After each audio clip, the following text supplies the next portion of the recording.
Alright, so here's the deal. I, 25M, married my wife, 26F, 2 years ago after dating for nearly 6. She always said she wasn't ready, she wanted to build her career, travel solo, find herself, all that eat, pray, love stuff. I respected it. Honestly, I was head over heels, and if waiting meant I'd get to spend the rest of my life with her, I was fine with that. But here's the thing, once we finally got married, she changed. Not immediately, not in the obvious ways. It started slow. Snide comments, brushing off affection, acting bored anytime I talked about anything related to our future. She'd act like a queen one day, cold and distant the next. She got real good at lying about where she was, who she was with, little things, like saying she was out with coworkers, but then I'd see no trace of it online, and she'd come home smelling like perfume that wasn't hers. Now I'm not the jealous type. I don't keep tabs, I don't scroll through phones. But what really threw a wrench in everything was her little sister, Jessie.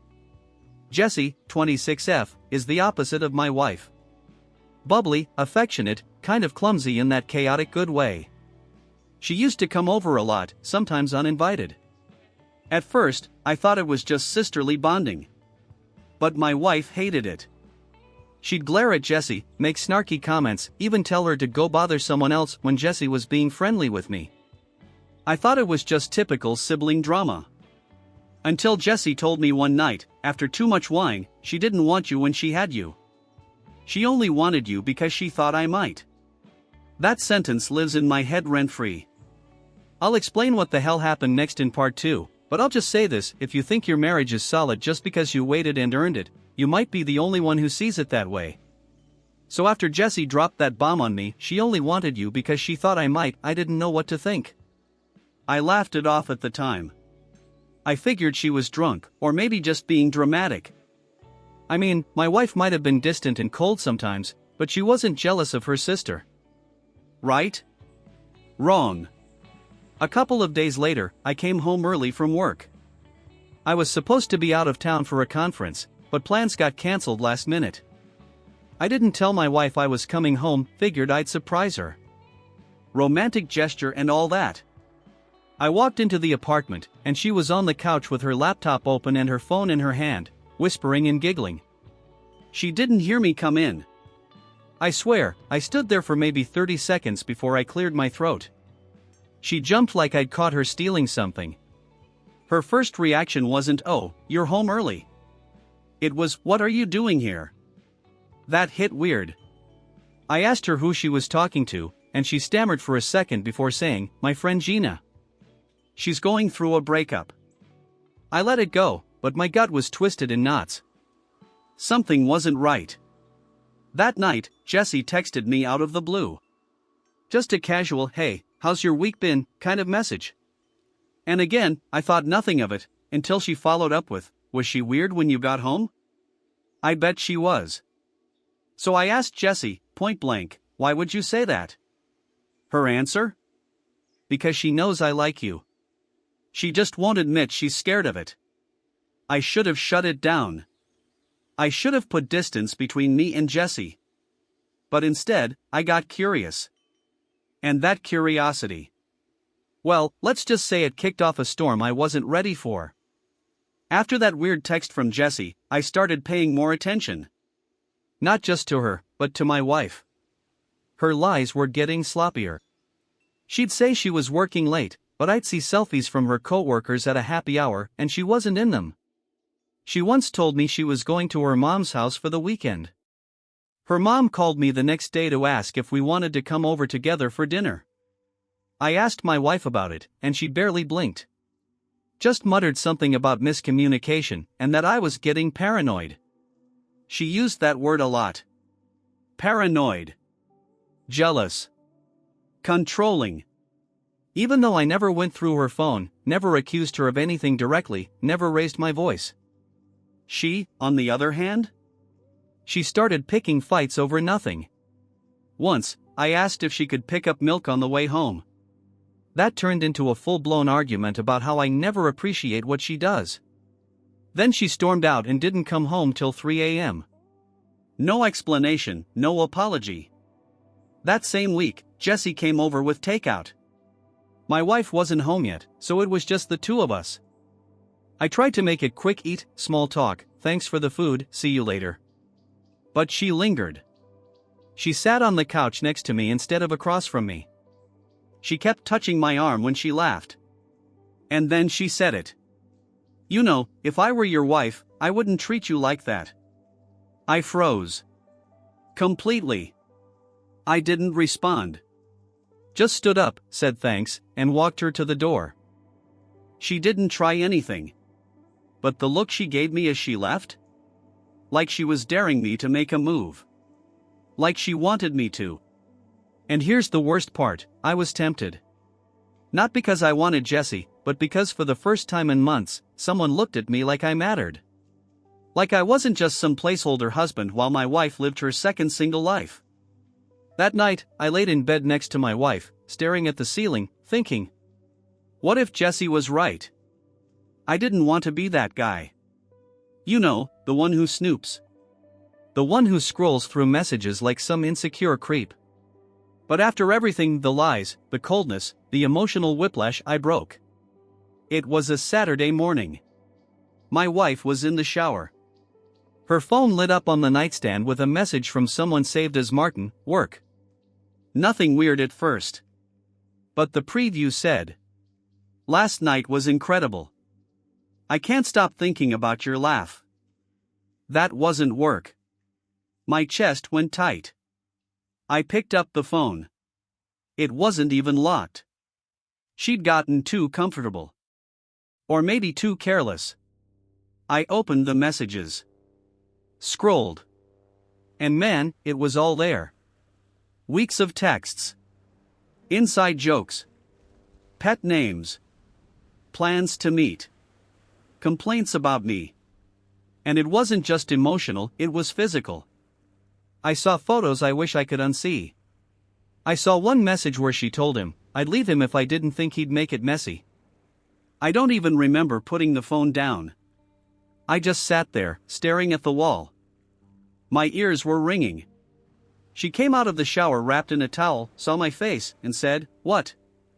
I didn't even raise my voice. I just said, how long has it been going on with Martin? She blinked, just once, and then the lies started pouring out like a faucet turned on full blast. What are you talking about? It's nothing serious. We were just flirting. I didn't mean for it to happen. You've been distant. This is your fault too. That last one? That's when I saw red. I didn't yell. I didn't throw things. I just walked out. Got in my car. Drove to a random park and sat on a bench until the sun went down. I didn't text anyone. I didn't eat. I didn't even cry. I just sat there with this cold, hollow feeling in my chest. Like the ground had been pulled out from under me. And the worst part? A tiny voice in the back of my head whispered, Jessie warned you. When I finally came home that night, the apartment was spotless. Candles lit. Music playing. My wife in a silk robe like we were in some kind of perfume commercial. Like she could erase what I saw with ambience and cleavage. I didn't play along. I walked past her, grabbed a trash bag, and started throwing my clothes into it. She stood in the doorway, arms crossed, acting like I was being dramatic. Are you seriously doing this? Over a few texts? Texts? A few? I spun around and said, you told him you wanted to move in with him. You sent him photos from our bed. You told him you loved him. That's not flirting. That's a whole damn affair. She rolled her eyes. Rolled her eyes. Like I was some hormonal teenager. You're overreacting. You don't even know what was really going on between us. So I asked her. I asked her calmly, then tell me. Tell me what was really going on. Silence. Then she flipped it. Said she was feeling unseen, that I was emotionally unavailable, that our marriage never felt real because I was too close with Jessie. That stopped me cold. What about Jessie? She smirked. Smirked. And said, Don't play dumb. I've seen the way she looks at you. You didn't exactly push her away either. I couldn't believe what I was hearing. She was cheating on me, planning a whole escape plan with another man, and now she was trying to justify it by blaming me for not being rude enough to her own sister? I told her I was done. She laughed. Laughed. Go ahead. But don't come crawling back when Jessie gets bored of playing house. That sentence right there, it hit different. Because that's when it all clicked. The fights, the delayed wedding, the resentment, the weird way she watched us interact. My wife didn't marry me because she loved me.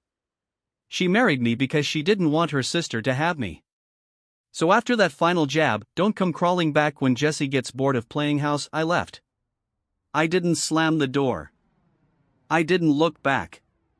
Just walked out with a garbage bag of clothes and my car keys like I was escaping a fire. I didn't know where I was going. I ended up at a 24-hour diner, sat in a booth in the back, and stared at a plate of pancakes I didn't touch. My phone buzzed a few times. Horror. I didn't answer. But then I saw Jessie's name pop up. I hesitated. I didn't know if I should answer. I mean, part of me still blamed her for starting this whole mess. Or at least poking it with a stick until it exploded. But I picked up. Before I could say anything, she said, "You know now, don't you?" Her voice was soft. Not smug. Not flirtatious. Just tired. Sad, even. I asked, "How long have you known?" She sighed. Then dropped a bomb I wasn't ready for. Since the beginning. She used me, you know. She kept me around like a decoy. The more she saw you talk to me, the more possessive she got. I leaned back in the booth. My stomach turned. She didn't even want to get married, Jessie continued. She told me she only pushed for it once she thought I was interested. She said, and I quote, "I'm not losing to my little sister." There it was. The ugly truth, plain and undeniable. Our wedding, our vows, all the little promises, it wasn't love. It was a competition. And I wasn't the prize. I was the trophy. Jessie said she never meant for it to go this far. That she tried to stay distant. That she was the one who warned me, subtly, hoping I'd pick up on it without blowing up the family. And then she said, "I'm sorry. I never should have told you how I felt. But watching her treat you like that, it made me sick." The weirdest part? I didn't hate Jessie in that moment. I hated the whole situation. The lies. The games. The waste of time. She asked if I had a place to stay. I said no. And she said I could crash on her couch, no strings. Just for the night. I hesitated. Then I said yes. I didn't know what to expect when I pulled up to Jessie's place. Part of me thought I was making a mistake, that this was all just another trap set by two sisters playing some twisted game. But the other part of me? The part that was bruised, raw, and fed up? That part needed somewhere to breathe. She opened the door in sweats. No makeup. No perfume. Just Jessie, real and quiet. She gave me a tired smile and said, "Couch is yours. Bathroom's down the hall. There's beer in the fridge." I nodded. Set my bag down. Didn't say much. But what got me? Her living room wall. Dozens of sketches taped to the paint. Pencil drawings, charcoal, ink, portraits of people, streets, memories. One of them was me. I stood in front of it and said, "When was this?" She looked away. "You were fixing my kitchen sink. I don't think you even knew I was watching." It wasn't creepy. It didn't feel stalkerish. It felt sad. Like she'd been keeping a version of me that noticed her, even when I didn't. We talked for a long time. About things we'd both bottled up.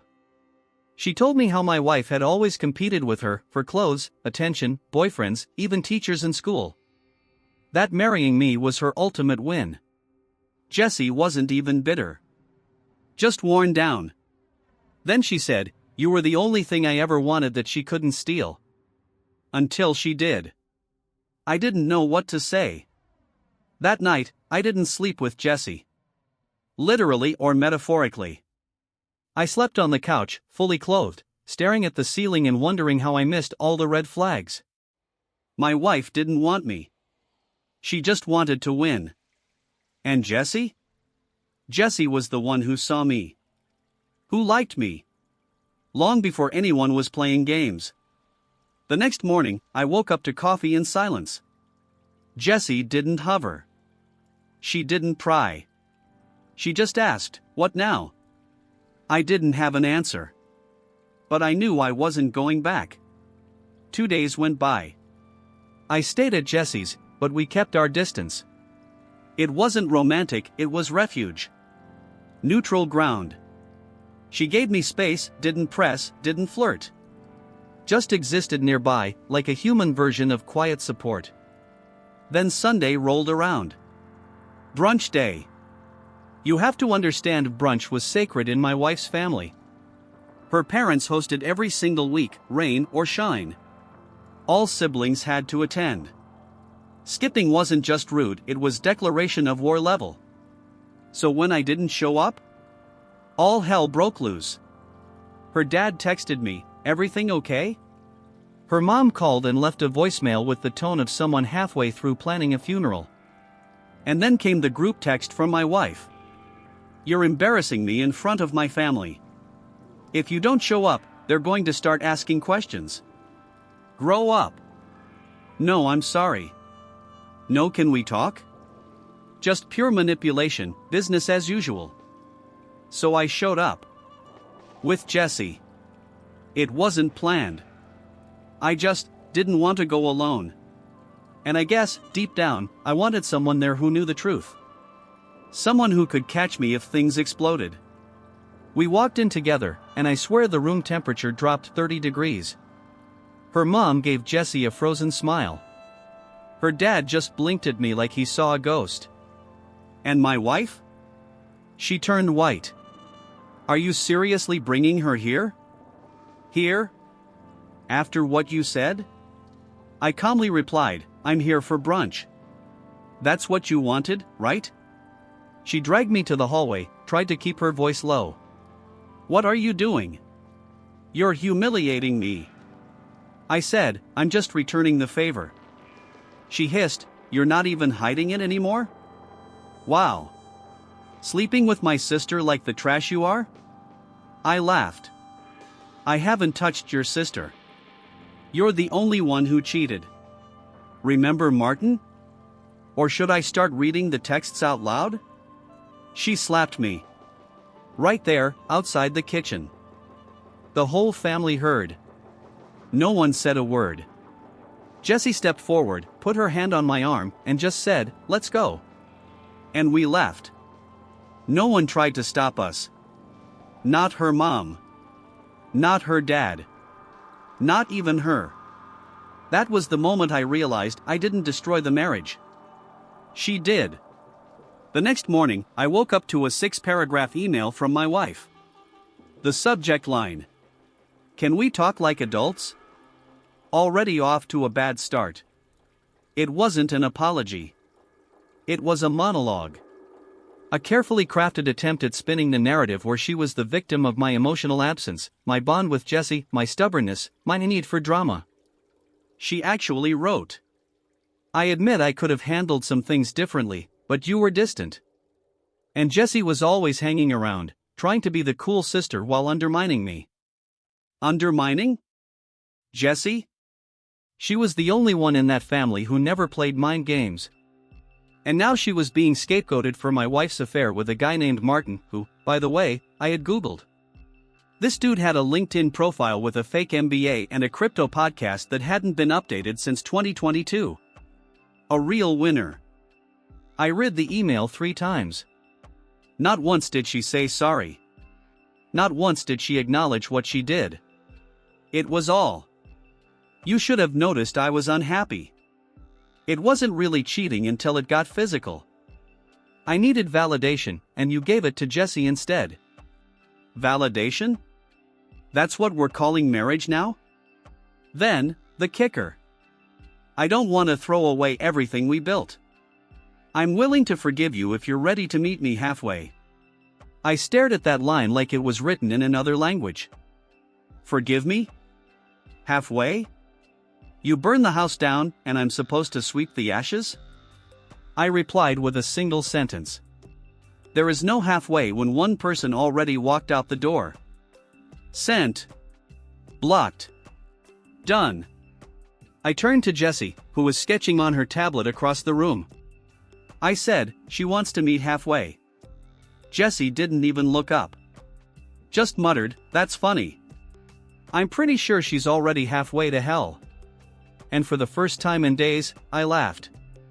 After the email stunt, I knew there was no coming back. Not that I ever considered it seriously, but that message sealed the deal like nails in a coffin. I filed for divorce the following week. I didn't even wait for her response. My lawyer said she'd likely fight it tooth and nail, not because she wanted to save the marriage, but because she hated the idea of losing. She was already spinning stories to her friends and family, telling them I was unstable, I'd run off with her younger sister, and that she was trying to heal while I was rubbing it in her face. Classic. But then the bombshell hit. A friend of mine, let's call him Mike, sent me screenshots. Apparently, Martin, the guy she cheated with, wasn't her only side quest. There were two more guys. One she met on a wellness retreat, translation, some sketchy spa resort in Sedona, and another she was texting before we even got married. Let that sink in. She didn't just stray. She was already gone before I ever said I do. When I confronted her with this through my lawyer, her response wasn't denial. It was worse. He emotionally abandoned me. I was alone in the relationship. I needed connection. That line gets passed around like a sick family heirloom. It's the go-to escape hatch for people who don't want to own their behavior. I felt like a ghost being retroactively blamed for a fire someone else lit. But now comes Jessie. One night, maybe a week after I filed, she sat next to me on the couch, silent for a while, then finally said, I need to tell you something. My stomach dropped. I thought, here it comes. Some new twist. Some hidden layer to the circus. And then she said, I was in love with you long before the wedding. And I stayed quiet because I knew she'd use it against me. She looked down at her hands like they were dirty. And she did. The moment she realized I loved you, she rushed the wedding. Not out of love. Out of spite. I asked her why she never told me. She looked up with glassy eyes and whispered, because I didn't want to be the reason you stayed in a bad marriage. I didn't know what to say. I just knew I was sitting next to the only person who had told me the truth, start to finish. The divorce papers were filed, but I wasn't expecting it to be quick or easy. My wife wasn't going to let go of everything so easily, and I was starting to see just how deep her need to control everything ran. I had been living a quieter life at Jessie's, mostly out of the public eye. But, as expected, my wife's meltdown became a spectacle for the family. Social media exploded, mostly her side. Pictures of us at family events started getting cropped, photoshopped, and reposted with scathing captions, painting me as the villain. She even posted a photo of me and Jessie together, back when we were just friends, with the caption, "This is how it starts. Watch the lies unfold." It wasn't even subtle. It was petty. And the worst part? People believed it. The family turned on me, her sisters, her cousins, even her best friends, clinging to whatever narrative gave them a sense of superiority. She was painting herself as the long-suffering wife, the betrayed woman, while I was the heartless man-child who couldn't even handle commitment. I hadn't spoken to my family in weeks. They didn't know half of what was going on, but they knew something was off. I finally caved and sent my mom the link to my wife's posts. Why is she doing this? She's not even trying to act like she cares. My mom responded with the only thing that made sense. Because, son, she never did. I wish that had been enough, but seeing the lies swirling around made everything feel cheap. Like my 10 years of marriage, good and bad, had been reduced to a soap opera with all the wrong characters playing roles. I wasn't the villain in the story. But it sure as hell felt like I was being made to look like one. And then came the unexpected call. One night, around midnight, my wife's mom called me. It was a strange mix of desperation and anger in her voice. "I need to know what's really going on. Your wife, she's spiraling.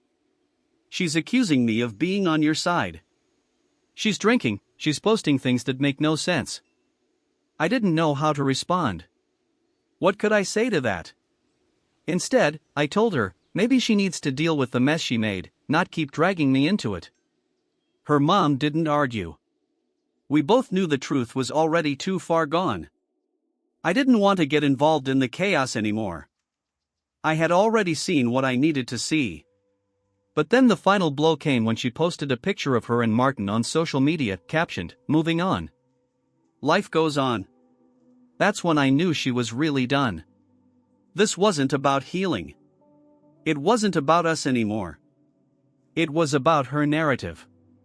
And that's when I really started to let go. The divorce process dragged on longer than I expected. The paperwork. The lawyer meetings. The negotiation over assets. But the hardest part wasn't the logistics, it was facing the woman I thought I'd spend my life with. It was strange, sitting across from her at the lawyer's office. She looked different, still beautiful in a way, but there was an emptiness in her eyes. Like she knew everything had collapsed, but couldn't admit it.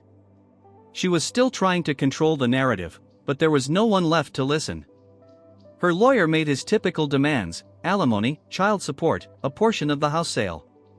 It was predictable. But then my lawyer slid over something that made her flinch, a text message she'd sent to Martin after we filed for divorce.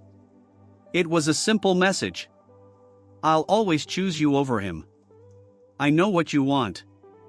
I'll make sure it happens." My wife's face went pale. Her lawyer stammered, trying to wave it off as a mistake, but it was clear that this wasn't just a fight for assets anymore. This was a fight for something deeper, something she couldn't get back. The room went silent for a moment before my wife finally spoke up, her voice shaky. "I messed up, okay? But I didn't mean for it to go this far. I didn't mean to destroy everything. I could have felt sympathy. I could have pretended to care. But I didn't." I was so done with her lies, her manipulation, that the words barely registered. I simply nodded. "You didn't destroy everything. You just showed me who you really are." And with that, the negotiations were over. The divorce was finalized shortly after. I didn't get everything I wanted, but I got the freedom I needed. I didn't care about the house or the money. All I cared about was walking away with my dignity intact. And I did. I spent the next few months sorting through my own emotions. The anger faded, but the hurt lingered.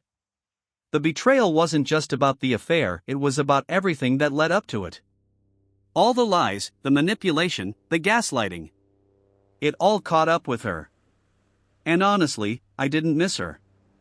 Not really. But there was one thing I couldn't shake: Jessie. I knew things weren't simple between us. She had feelings for me, and I had feelings for her. But I didn't want to rush anything. I didn't want to confuse love with a rebound. So we kept it slow, kept it honest. But I couldn't ignore the fact that she had been my rock throughout all this. She hadn't just been there for me, she'd been there for herself too. When I told her how I felt, she smiled softly and said, "I'm not going anywhere. But we need to be sure we're not just picking up the pieces of something broken." And that was the moment I realized true love isn't just about passion or desire. It's about trust. And Jessie? She was the only person who had earned mine. The months after the divorce were weird, to put it simply. I wasn't rushing into anything, but I had to admit, Jessie and I were definitely something. She made me laugh when I felt like crying, and she held my hand in ways that felt like she was holding on to more than just me, she was holding on to something real. But I couldn't just ignore the emotional toll. The divorce, the betrayal, the lies, it all left scars. I was becoming someone new, but I was still trying to figure out who that person was. My heart wasn't as light as it used to be. Every time I looked back, I saw the years I wasted trying to fix something that was never meant to be fixed. I spent a lot of time reflecting. And I came to one clear conclusion: I let her control the narrative for far too long. For years, I let her tell me who I was, who I should be, and what was acceptable. I tried to meet her expectations, tried to make her happy at my own expense. I was a partner, a provider, and a fixer, but I was never allowed to just be myself. I'd lived in her shadow, believing her lies, excusing her behavior, and justifying the manipulation. But when I walked out of that marriage, I started learning something far more important: how to trust myself again. Trusting myself was a process. It wasn't just about deciding to trust someone else, like Jesse. It was about recognizing my own worth, understanding that my emotions and needs were just as important as anyone else's. Jesse helped me navigate this new version of myself, not by offering answers, but by simply being there. We took things slow, and I didn't rush into the relationship. I wasn't looking for a rebound or some quick fix to my broken heart. And that's when I realized something else: love isn't about needing someone to fix you. It's about finding someone who's willing to grow with you, stand by you, and challenge you when needed. Jessie didn't just accept me, she pushed me to be better, not for her, not for anyone else, but for myself. It felt right. It felt real. But the lessons didn't stop there. One of the biggest lessons I learned was about forgiveness, not just forgiving my wife, but forgiving myself. I had spent years blaming myself for things I couldn't control. I had wondered if I could have done more, been better, fixed the problems I didn't even know were there. But now, I knew better. My wife had made choices. So had I. And I couldn't keep playing the blame game. I couldn't keep wondering what I could have done differently when I was just as much a victim in this whole mess. I had to let go of that. And I did. The last time I saw her, it was at a family event. It was awkward, as expected. She didn't make eye contact with me. I didn't make eye contact with her. But I didn't feel anger. I didn't feel hate. I just felt indifferent. I was no longer the man she had tried to control. I was free. The freedom to move forward, to make my own choices, to not be bound by guilt or shame. It was like taking a deep breath after holding it in for too long. If you're reading this and you're stuck in a toxic relationship, I'm going to be blunt: get out. I don't care how long you've been together, how many times you've tried to fix things, or how much you think you owe the other person. You don't owe anyone your happiness, and you sure as hell don't owe them your sanity. I spent years thinking I could save my marriage. I thought I could fix the lies, the manipulation, the infidelity. But here's the truth: when someone shows you who they are, believe them. Don't waste years convincing yourself that things can change if only you try harder. They won't. You'll only end up sacrificing your peace of mind, your sense of self, and ultimately, your future. I get it, leaving isn't easy. You think about the future you planned, the dreams you built together, and the guilt of ending something you thought was supposed to last forever. But the longer you stay in a toxic relationship, the more it chips away at you. You'll start to forget who you are, what you want, and what you deserve. Trust me, I've been there. I stayed because I didn't want to be the one who gave up, because I didn't want to be the villain in the story. But all I did was prolong my suffering and hers. When I left, I felt this sense of relief that I didn't even know I needed. I was finally able to breathe again. I started realizing things about myself that I hadn't noticed before. Like how much I'd lost in trying to please someone else. How much of my own identity I'd given up in exchange for keeping the peace. It wasn't worth it. I'm not saying it's easy. I'm not saying you won't be angry, sad, or confused. But leaving is the first step toward healing. And even if you don't know what's next, you'll start to see that you're stronger than you thought. One of the hardest lessons I learned was about forgiveness. It's not about excusing their behavior or pretending everything's fine. It's about you letting go of the anger and resentment that's holding you back. If you don't forgive, you'll carry that weight with you forever. It's like giving the person who hurt you the power to control your emotions even after they're gone. And you don't deserve that.